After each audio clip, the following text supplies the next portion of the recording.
രാമരസവാഹിനി. ശ്രീരാമചരണം ശ്രീരാമചരണം ശ്രീരാമചരണം ഭജേ. ശ്രീരാമചരണം ശ്രീരാമചരണം ശ്രീരാമചരണം ഭജേ. ശ്രീരാമചന്ദ്രൻ പിതാവ് ദശരഥന്റെ വാക്കുകൾ അനുസരിക്കുന്നു. ഗുഹനും അനുയായികളും രാമന്റെ വാക്കുകൾ കേട്ടു. അവയുടെ ഫലം അവരിൽ പ്രകടമായിരുന്നു. അതറിയാതെ അവർ കരയാനും കണ്ണുനീർ പൊഴിക്കാനും തുടങ്ങി. ലക്ഷ്മണന് ഈ കഠിന വേദന സഹിക്കാൻ കഴിഞ്ഞില്ല. ഈ ദുരന്തത്തിന് കാരണക്കാരായവരുടെ നേരെ അദ്ദേഹം അമർഷവും പരുഷത്വവും കലർന്ന ചില വാക്കുകൾ ഉച്ചരിച്ചു. എന്നാൽ രാമൻ ലക്ഷ്മണന്റെ പ്രകൃതം മനസ്സിലാക്കി അതുടനെ തടഞ്ഞു.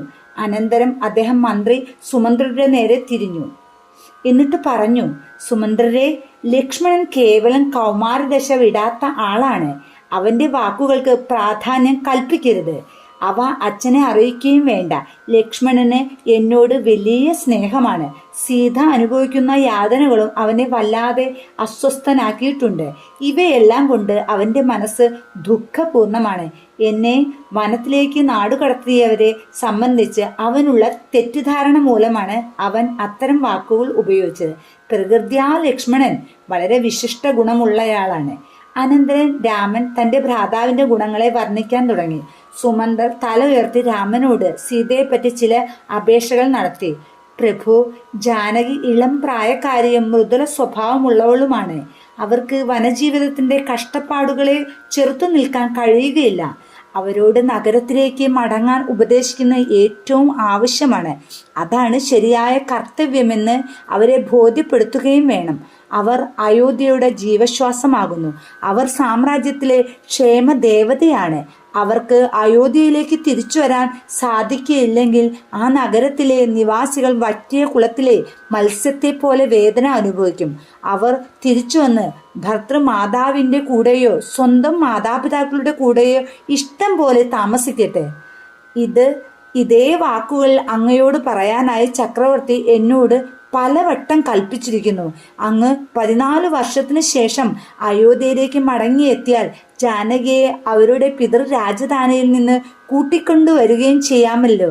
സുമന്ത്രർ ഇങ്ങനെ പറഞ്ഞുകൊണ്ടിരുന്നപ്പോൾ രാമൻ സീതയുടെ ശ്രദ്ധ മന്ത്രിയുടെ ആഗ്രഹത്തിനു അപേക്ഷയ്ക്ക് നേരെ തിരിച്ചുവിടാൻ എന്നവണ്ണം സീതയോട് ചില അടയാളങ്ങൾ കാണിച്ചു. സുമന്ത്രർ അവസാനിപ്പിച്ചപ്പോൾ രാമൻ സീതയോട് പറഞ്ഞു, സീതേ, നീ അച്ഛൻ്റെ സന്ദേശം ശ്രദ്ധിച്ചില്ലേ? കൊട്ടാരത്തിലേക്ക് തിരിച്ചു പോകൂ. എൻ്റെ അച്ഛനും അമ്മയും എൻ്റെ വേർപാട് കൊണ്ട് അനുഭവിക്കുന്ന പ്രാണവേദന കുറച്ചെങ്കിലും നിന്നെ കണ്ടിട്ട് അവർ മറക്കട്ടെ.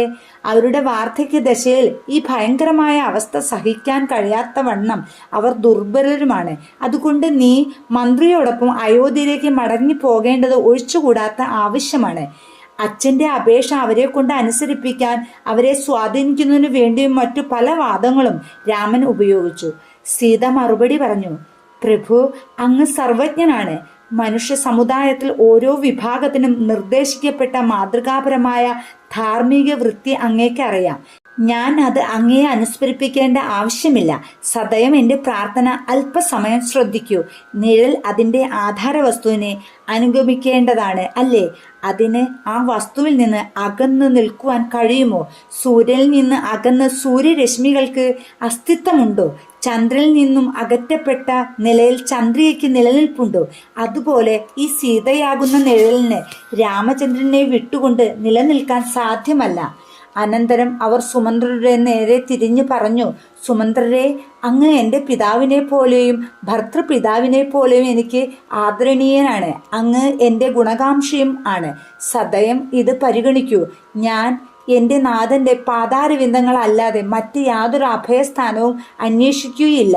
കുടുംബത്തിലേക്ക് കൊണ്ടുവരപ്പെട്ട ഒരു പുത്രവധുവും കുടുംബത്തിൽ പിറന്ന പുത്രനേക്കാൾ കൂടുതൽ അടുത്തവളല്ലെന്ന് ലോകർക്കെല്ലാം അറിയാം. പുത്രന്റെ വിരഹം കൊണ്ടുള്ള പ്രാണവേദന പുത്രഭാര്യ തിരിച്ചെത്തിയാൽ അവർ മറന്നേക്കുമെന്ന പ്രസ്താവനയ്ക്ക് യാതൊരു അർത്ഥവുമില്ല.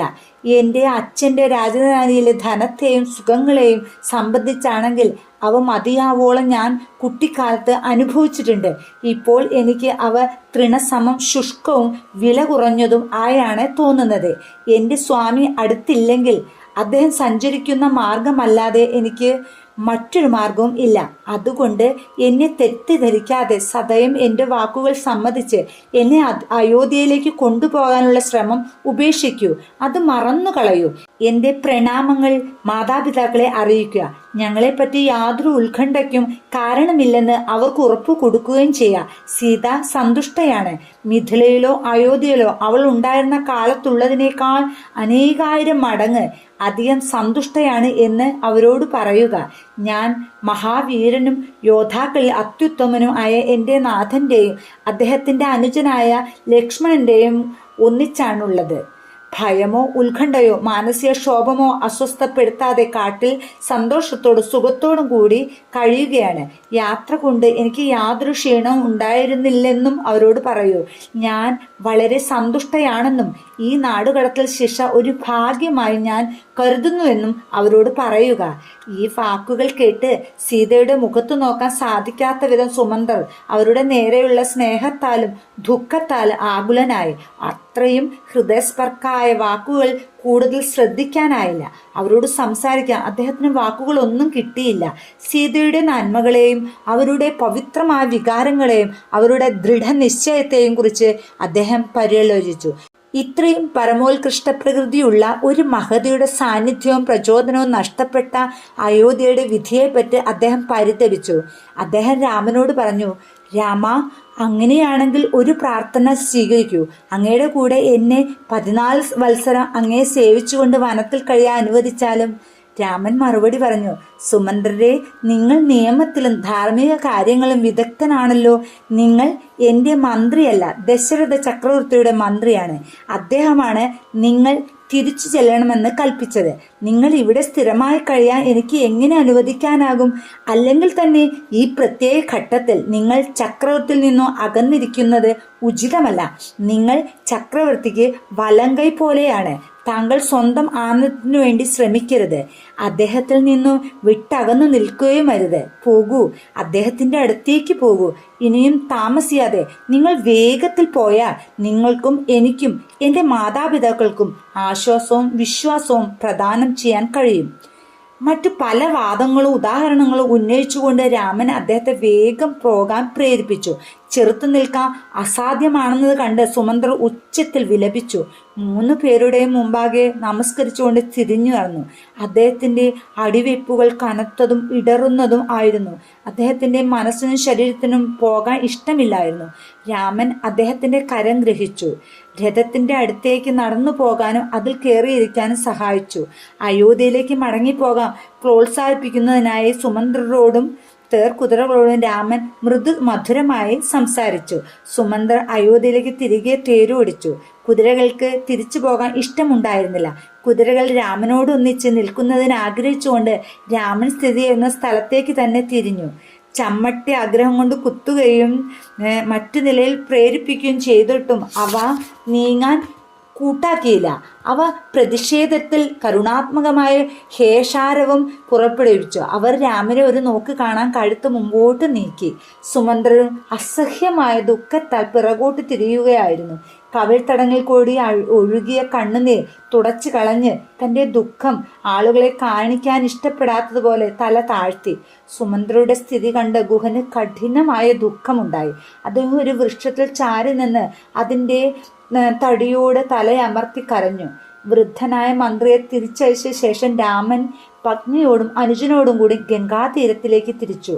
മൂകജന്തുക്കൾക്ക് പോലും രാമനിൽ നിന്ന് അകന്നു നിൽക്കുന്നത് അസാധ്യമായി കാണുമ്പോൾ വളരെ സ്നേഹത്തോടും പ്രതീക്ഷയോടും കൂടി പെറ്റു പോറ്റി വളർത്തിയ അമ്മയും അച്ഛനും ഭക്തിയോടും സ്നേഹത്തോടും കൂടി ആരാധിക്കുന്ന സാമ്രാജ്യത്തിലെ പ്രജകളും അദ്ദേഹത്തിന്റെ വിരഹത്തിൽ അനുഭവിക്കുന്ന കഠിന വേദനയെപ്പറ്റി എന്തു പറയാനാകും? ഹാ കഷ്ടം! കൗസല്യരാജ്ഞിയുടെ ഹൃദയഭേദകമായ ശോകം ആർക്ക് അളക്കാൻ കഴിയും? ഗുഹൻ അന്തരാ ചിന്തിച്ചു. ദുഃഖം അദ്ദേഹത്തിന്റെ ഹൃദയത്തെ വരട്ടിക്കളഞ്ഞു. ഉടനെ ഗംഗാതടത്തിലേക്ക് പോകുന്ന രാമനെയും സീതയെയും ലക്ഷ്മണനെയും അദ്ദേഹം കണ്ടു. അതിനാൽ അദ്ദേഹം അവരുടെ അടുത്തേക്ക് സത്വരം ചെന്നു.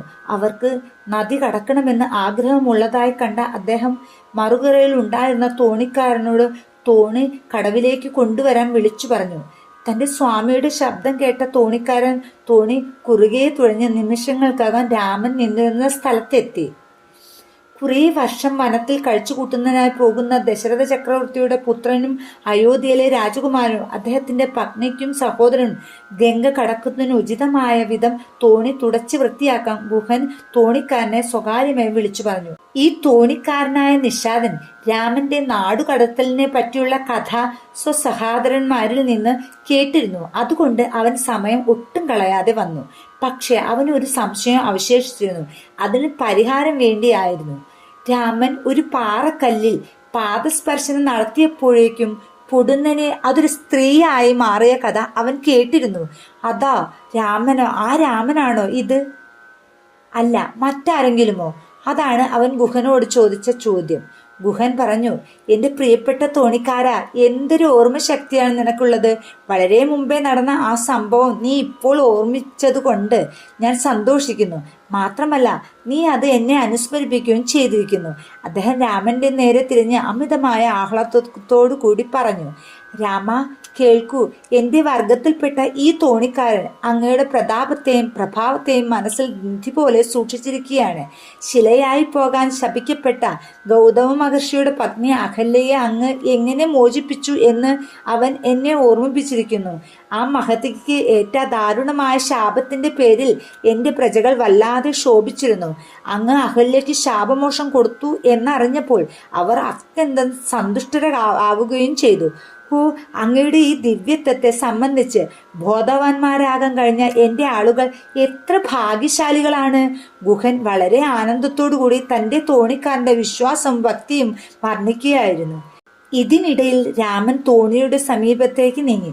തോണിക്കാരൻ രാമന്റെ മുമ്പിൽ കൈകൂപ്പി നിന്നുകൊണ്ട് പറഞ്ഞു, രാമചന്ദ്ര, ഇന്ന് എനിക്കുണ്ടായ ഭാഗ്യത്തിന്റെ ഫലമായി എൻ്റെ ജീവിതം സഫലമായി. വളരെ മുമ്പ് കേട്ടിരുന്ന രാമനെ എനിക്ക് ഇന്ന് നേരിൽ കാണാൻ കഴിഞ്ഞു. കഴിഞ്ഞ ജന്മങ്ങളിൽ ഞാൻ നേടിയ പുണ്യത്തിന്റെ ഫലമാണ് ഇന്ന് അങ്ങയെയും പത്നിയെയും അനുജനെയും ഗംഗ കടത്താനുള്ള യോഗം എനിക്ക് ലഭിച്ചത്. ഞാൻ ഒരനുഗ്രഹത്തിന് വേണ്ടി പ്രാർത്ഥിക്കട്ടെ. അങ്ങ് തോണിയിൽ കയറുന്നതിന് മുമ്പായി അങ്ങയുടെ പാദം കഴുകിയ പുണ്യജലം എൻ്റെ തലയിൽ കുടയുന്നതിന് എന്നെ അനുവദിക്കണമേ. തൻ്റെ ദാസനായ തോണിക്കാരന് ഇത്രയും അഗാധമായ ഭക്തി രാമനോടുണ്ടായിരുന്നത് ഗുഹൻ മനസ്സിലാക്കിയിരുന്നില്ല. രാമന്റെ മുമ്പാകെ അവൻ എത്ര വിനയത്തോടു കൂടി സമർപ്പിച്ച അപേക്ഷ കേട്ടപ്പോൾ അദ്ദേഹം അത്ഭുതപ്പെട്ടു. തോണിക്കാരന്റെ പ്രാർത്ഥനയിൽ അദ്ദേഹം അത്യന്തം ആഹ്ലാദിക്കുകയും ചെയ്തു. ഗുഹൻ പറഞ്ഞു, ഞാൻ പറയുന്നത് ശ്രദ്ധിക്കൂ സഹോദര. രാമദേവൻ തോണിയിൽ കയറി ഇരിക്കട്ടെ. അനന്തരം നിനക്ക് ഒരു പാത്രത്തിൽ ഗംഗാജലം എടുത്ത് അവിടുത്തെ പാദങ്ങൾ കഴുകാമല്ലോ. അവിടുന്ന് നദീതീരത്ത് നിൽക്കുമ്പോൾ പാദങ്ങൾ കഴുകുന്നത് മര്യാദയല്ല. അവന്റെ നിർബന്ധ ബുദ്ധിയും ലാഘവവും കണ്ട് അദ്ദേഹം അവനെ മെല്ലെ ശാസിച്ചു. എന്നാൽ തോണിക്കാരൻ വഴങ്ങിയില്ല. അവൻ അഭ്യർത്ഥിച്ചു, പ്രഭു, അങ്ങേക്ക് അളവറ്റ ധനമുണ്ട്. ഞാൻ നിസ്സഹരനായ വിധം ദരിദ്രനാണ്. ആളുകളെ നദി കടത്തി കിട്ടുന്ന കൂലി കൊണ്ട് കുടുംബത്തെ രക്ഷിക്കുന്നതിനായി ഞാൻ കഠിനാധ്വാനം ചെയ്യുകയാണ്. എൻ്റെ ചെറു കുടുംബത്തെ പോറ്റുവാൻ പോലും എനിക്ക് കിട്ടുന്ന ദിവസ വരുമാനം മതിയാവുകയില്ല. ഈ വരവും നഷ്ടപ്പെട്ടു പോയാൽ എനിക്ക് എങ്ങനെ സന്തുഷ്ടനാകാൻ സാധിക്കും? അതുകൊണ്ട് ദയവ് ചെയ്ത് എന്നെ തെറ്റിദ്ധരിക്കരുത്. അങ്ങ് തോണിയിൽ കയറുന്നതിന് മുമ്പ് അങ്ങയുടെ പാദം കഴുകാൻ എന്നെ അനുവദിക്കണം. തോണിക്കാരന്റെ അസാധാരണമായ അപേക്ഷയിൽ അടങ്ങിയ വികാരം രാമൻ മനസ്സിലാക്കി. അദ്ദേഹം മന്ദഹസിച്ചുകൊണ്ട് സീതയുടെ നേരെ തിരിഞ്ഞു പറഞ്ഞു, ദേവി, ഈ തോണിക്കാരന്റെ ഭയം മനസ്സിലാക്കിയോ? ഇതിന്റെയെല്ലാം അർത്ഥം എന്താണെന്ന് ഗുഹന് മനസ്സിലായിരുന്നില്ല. രാമൻ മന്ദഹസിച്ചത് എന്തിനാണെന്നും ഗുഹന് അറിഞ്ഞുകൂടായിരുന്നു. തോണിക്കാരന്റെ പെരുമാറ്റം അദ്ദേഹത്തെ അമ്പരപ്പിച്ചു. ഗുഹൻ പറഞ്ഞു, ഹേ തോണിക്കാരാ, നീ സംസാരിക്കുന്നത് എന്താണെന്ന് എനിക്ക് മനസ്സിലാവുന്നില്ല. രാമനെ തോണിയിൽ കയറ്റി കടത്തി വിടുകയെന്ന ഇപ്പോഴത്തെ നിന്റെ കർമ്മവും നിന്റെ കുടുംബ രക്ഷയ്ക്ക് ആവശ്യമായ ചെലവും തമ്മിൽ എന്തു ബന്ധമാണ് ഉള്ളത്? പാരമ്പര്യ വഴി സിദ്ധിച്ച ഈ ജോലിക്ക് നീ പ്രഭുവിൽ നിന്ന് കൂടുതൽ കൂലി ആവശ്യപ്പെടുകയാണോ? അങ്ങനെയാണെങ്കിൽ നീ നിന്റെ അത്യാഗ്രഹം വെളിപ്പെടുത്തുകയാണ്. നിന്റെ കുടുംബം രക്ഷിക്കുന്നതിന് നിന്റെ വരവ് മതിയാവുന്നില്ലെങ്കിൽ ഈ ദേശത്തിന്റെ അധിപനെന്ന നിലയിൽ പോരാതെ വരുന്ന തുക നികത്തിത്തരാൻ ഞാൻ തയ്യാറാണ്. അത് സ്വാമിയിൽ നിന്ന് നേടാൻ ആഗ്രഹിക്കേണ്ട. ജോലിയിൽ ശ്രദ്ധിച്ച് തോണി തയ്യാറാക്കൂ. ആ മനുഷ്യന്റെ ശാഠ്യം കണ്ട ഗുഹന് ദേഷ്യം വന്നു. തോണിക്കാരെ ഇങ്ങനെ ബോധിപ്പിച്ചു, രാമന്റെ പാദങ്ങൾക്ക് ദിവ്യശക്തി ഉണ്ടെന്ന് ജനങ്ങൾ പറയുന്നത് ഞാൻ കേട്ടിട്ടുണ്ട്. ആ പാദങ്ങൾ ഒരു ശിലയിൽ തൊട്ടപ്പോൾ അതൊരു പെണ്ണായി മാറിയെന്ന് അവർ പറയുന്നു. ധാരാളം മരക്കഷ്ണങ്ങൾ കൂട്ടിച്ചേർത്താണ് എൻ്റെ തോണി നിർമ്മിച്ചിരിക്കുന്നത്.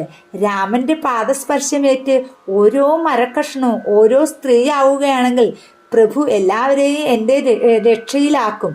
കാരണം അവർ ജനിച്ചത് എൻ്റെ തോണി കഷ്ണങ്ങളിൽ നിന്നാണല്ലോ. ഈ ഭാരം എനിക്ക് എങ്ങനെയാണ് പേറാൻ സാധിക്കുക? എന്നാൽ അവിടുന്ന് തോണിയിൽ കയറുന്നതിന് മുമ്പാണ് ആ പാദങ്ങൾ കഴുകുന്നതെങ്കിൽ എനിക്ക് ആ ഭയത്തിൽ നിന്ന് മുക്തനാവാമല്ലോ. കൂടാതെ പാദം കഴുകിയ ജലം ഞാൻ എൻ്റെ തലയിൽ കുടയുമ്പോൾ എൻ്റെ പാപങ്ങളെല്ലാം നശിക്കുകയും ചെയ്യും. അതുകൊണ്ട് എൻ്റെ ആഗ്രഹം നിറവേറ്റപ്പെടുന്നതിന് സദയം അനുവദിക്കൂ. ഗുഹൻ ആലോചനായി. പക്ഷെ രാമൻ തോണിക്കാരനെ വിളിച്ചു. മന്ദഹാസപ്രകാശിതമായ മുഖത്തോടുകൂടി അവനോട് പറഞ്ഞു, എൻ്റെ പ്രിയപ്പെട്ടവനെ, വരൂ, എൻ്റെ പാദങ്ങൾ കഴുകിക്കോളൂ. എന്നിട്ട് അദ്ദേഹത്തിന്റെ പാദങ്ങൾ തോണിക്കാരന്റെ കൈത്തലത്തിൽ വെച്ചു. അവന്റെ ആനന്ദത്തിന് അതിരില്ലായിരുന്നു. അവൻ തൃപ്പാദം തന്റെ കൈത്തലത്തിൽ വെച്ച് ഗംഗാജലം കൊണ്ട് കാൽ വിരലുകൾക്കിടയിലെ ഭാഗം പോലും വിട്ടുകളയാതെ വളരെ ശ്രദ്ധയോടും സ്നേഹത്തോടും കൂടി മുഴുവനും കഴുകി. അനന്തരം പാദം കഴുകിയ ജലം ദുഷ്ടശക്തികളിൽ നിന്നുള്ള രക്ഷക്കായി തന്റെ തലയിലും തോണിയുടെ എല്ലാ ഭാഗങ്ങളിലും തളിച്ചു. തന്റെ പദ്ധതി പരിപൂർണമായും വിജയിച്ചതിൽ അവൻ അത്യധികം ആഹ്ലാദിച്ചു. തോണിയിൽ രാമൻ കാലെടുത്തു വെക്കുമ്പോൾ തോണിക്കാരൻ രാമന്റെ കൈ പിടിച്ച് സഹായിച്ചു. രാമൻ സീതയുടെ കരം മുറുകെ പിടിച്ചുകൊണ്ട് ദേവിയെ തോണിയിൽ കയറ്റി. കുറുകെ ഉറപ്പിച്ചിരുന്ന പലകകളിൽ ഒന്നിൽ തന്റെ അടുത്തിരിക്കാൻ രാമൻ ലക്ഷ്മണനോട് പറഞ്ഞു. തോണിക്കാരന്റെ ഭക്തിയെയും ബാലിശത്വത്തെയും പറ്റി അവർ അന്യോന്യം സംസാരിച്ചു. ജലോപരിയുള്ള തോണിയുടെ ചലനം അവർ ആസ്വദിച്ചു. അവർ പല വിഷയങ്ങളെപ്പറ്റിയും ഗുഹനുമായി സംസാരിച്ചു. യാത്ര ചെയ്യുന്നു എന്ന ചിന്തയില്ലാതെ അവർ മറുകരയിൽ എത്തിച്ചേരത്തക്കവണ്ണം സമയം അതിവേഗത്തിൽ കടന്നുപോയി. തോണിക്കാരന് കൂലി കൊടുക്കുവാൻ ഒരു കവിടിത്തോട് പോലും കൈവശമില്ലാത്തതിൽ രാമൻ ലജ്ജിതനായ പോലെ നടിച്ചു. സീത തന്റെ ആത്മനാഥന്റെ ഹൃദയവികാരം വാസനാശക്തി കൊണ്ട് മനസ്സിലാക്കി. ദേവി വിരലിൽ നിന്ന് ഒരു മോതിരം ഊരിയെടുത്ത് രാമന്റെ കയ്യിൽ വെച്ചു. രാമൻ തോണിക്കാരനെ വിളിച്ചു വരുത്തി പറഞ്ഞു, സ്നേഹിത, ഇതാ നിങ്ങളുടെ കൂലി എടുത്തോളൂ. തോണിക്കാരൻ രാമപാദങ്ങൾ വീണ് വികാരവിവശനായി പറഞ്ഞു, ഓ രാമ, ഈ ദിവസം എനിക്ക് ദാനങ്ങൾ വെച്ച് ഏറ്റവും വലിയ ദാനം ലഭിച്ചു. എൻ്റെ എല്ലാ പാപങ്ങളും പൂർണ്ണമായി നശിക്കപ്പെട്ടിരിക്കുന്നു. ഞാൻ ജനന മരണമാകുന്ന ഭയങ്കര വിധിയിൽ നിന്ന് മോചിക്കപ്പെട്ടിരിക്കുന്നു. പല ജന്മങ്ങളിലായി ഞാൻ അനുഭവിച്ച യാതനകൾ സഫലമായിരിക്കുന്നു. എൻ്റെ ഈശ്വരൻ എന്നെ അനുഗ്രഹിച്ചിരിക്കുന്നു. ഈ അനുഗ്രഹം കൊണ്ട് എൻ്റെ പൂർവ്വ പിതാക്കന്മാരും സന്തതികളും പാപവിമുക്തരായി തീർന്നിരിക്കുകയാണ്. പ്രഭു, അങ്ങയുടെ അനുഗ്രഹങ്ങൾക്ക് അർഹനാവുക എന്നത് തന്നെ എനിക്ക് ധാരാളമാണ്. പ്രഭു, അങ്ങ് തിരിച്ചു പോകുമ്പോൾ ഈ വഴി തന്നെ വന്ന് ഈ സേവനം ഒരിക്കൽ കൂടി ചെയ്യാനുള്ള അവസരം എനിക്ക് ലഭിക്കുമാറാകണേ. അതാണ് ഞാൻ ജീവിതത്തിൽ ഏറ്റവും വില കൽപ്പിക്കുന്ന പ്രതിഫലം. കവിൾത്തടങ്ങളിൽ കൂടി കണ്ണുനീരൊഴുക്കിക്കൊണ്ട് അവൻ രാമന്റെ മുൻപിൽ ദീർഘദണ്ഡ നമസ്കാരം ചെയ്തു. രാമനും ലക്ഷ്മണനും തോണിക്കാരനെ ആശ്വസിപ്പിച്ചു.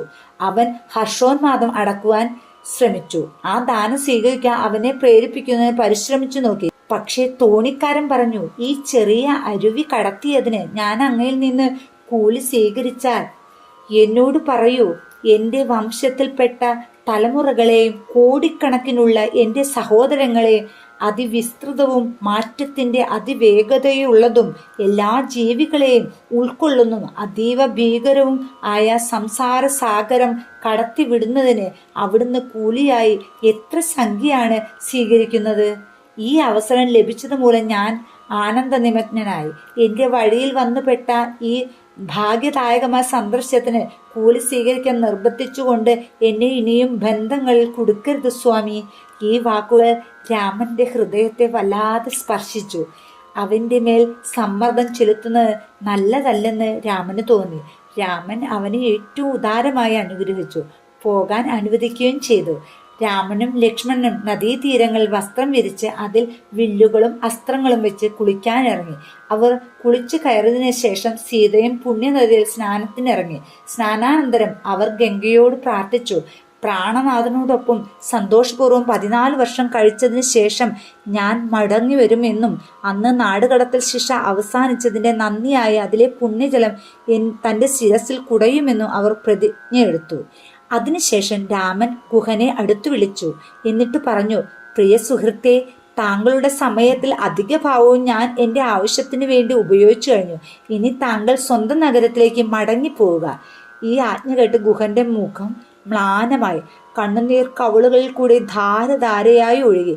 കൈകൂപ്പിക്കൊണ്ട് അദ്ദേഹം പ്രാർത്ഥിച്ചു, രാമ, സദയം എൻ്റെ വാക്കുകൾ ശ്രദ്ധിക്കൂ. ഞാൻ അങ്ങയോടൊപ്പം വനത്തിൽ കുറെ കൂടി സമയം ചിലവഴിക്കാം. കാട്ടിലെ എല്ലാ മാർഗങ്ങളും എനിക്ക് സുപരിചിതമാണ്. അങ്ങയ്ക്ക് പ്രയോജനപ്രദമായ വിവരങ്ങൾ തരാൻ എനിക്ക് സാധിക്കും. ഈ വിധത്തിൽ അങ്ങയെ സേവിക്കുന്നതിന് ഞാൻ ആഗ്രഹിക്കുന്നു. ദയ വിചാരിച്ച് വേണ്ട എന്ന് പറയാതിരിക്കണം. ഗുഹന്റെ സ്നേഹവും ഭക്തിയും കണ്ടപ്പോൾ രാമൻ സന്തുഷ്ടനായി. അദ്ദേഹം ഗുഹനെ കൂട്ടി കുറേ ദൂരം നടന്ന ശേഷം വൈകുന്നേരമായതോടുകൂടി പടർന്നു പന്തലിച്ച ഒരു വൃക്ഷത്തണലിൽ വിശ്രമിക്കാൻ ഇരുന്നു. ഗുഹനും ലക്ഷ്മണനും വേഗം ആ സ്ഥലം തൂത്തുവാരി രാമനും സീതയ്ക്കും വിശ്രമിക്കാൻ പറ്റിയതാക്കാൻ ശ്രമിച്ചു. ആ വൃക്ഷത്തിലെ ഫലങ്ങൾ തന്നരികിലെത്തിയ ദിവ്യ സന്ദർശിയെ സേവിക്കുന്നതിനായി താഴെ വീഴാൻ ഉത്കണ്ഠയോടുകൂടി നോക്കുന്നുണ്ടായിരുന്നു.